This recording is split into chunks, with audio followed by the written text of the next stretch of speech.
Hello viewers, welcome back again to MC Academy. And today we are going to discuss shortened conditional sentences.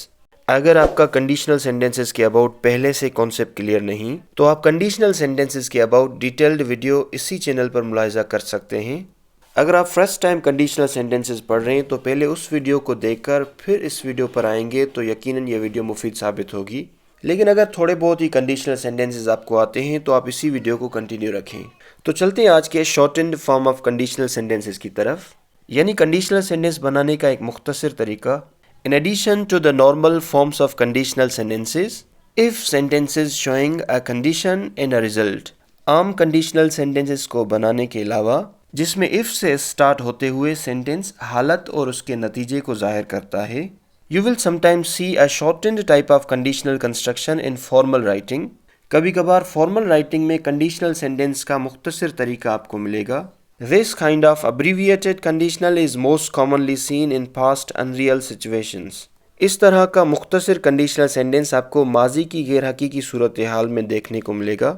यानी जिस तरह हम conditional sentence में type 2 और type 3 पढ़ते हैं जो कि अक्सर औकात अनरियल सिचुएशंस को बयान करते हैं, उन दोनों टाइप्स में हम इफ़ की जगह हेड, वर या शुड जैसे वर्ड से सेंटेंस स्टार्ट करके भी कंडीशनल सेंटेंस बना सकते हैं.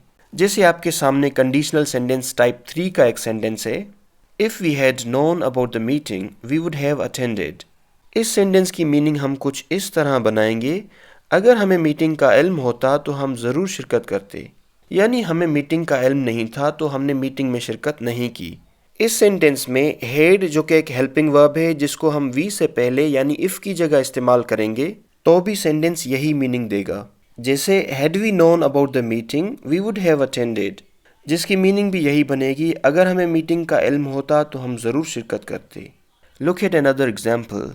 If he were alive he would be astonished with all new buildings that have gone up here. अगर वो ज़िंदा होता तो यहाँ की तमाम इमारतों को देखकर हैरान रह जाता. और वाज़ेह रहे कि इस कंडीशन में ही के बाद वाज की जगह हमने वर्क का इस्तेमाल किया है, क्योंकि जब भी हम पास्ट की अनरियल सिचुएशन ज़ाहिर करते हैं तो पास्ट टू बी की कंस्ट्रक्शन में हमेशा वर ही इस्तेमाल किया जाता है. यह भी कंडीशनल सेंटेंसेस के डिटेल्ड वीडियो में अच्छी तरह समझाया गया है. इस सेंटेंस को भी अगर हम शॉर्टेंड फॉर्म में लाना चाहें तो वर को ही से पहले यानी इफ़ की जगह रखेंगे. जैसे were he alive he would be astonished with all the new buildings that have gone up here, जिसकी मीनिंग में भी कोई फ़र्क नहीं आएगा. चलते हैं एक और एग्जाम्पल की तरफ. If he should call you I also want to speak to him.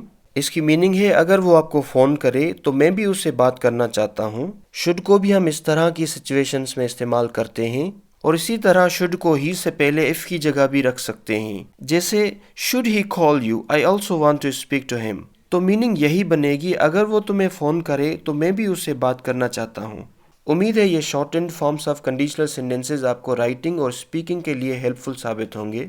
और आपकी प्रैक्टिस के लिए ये normal forms of conditional sentences दिए हैं जिनको आप शॉर्टेंड फॉर्म में कन्वर्ट करके कमेंट सेक्शन में आंसर दें.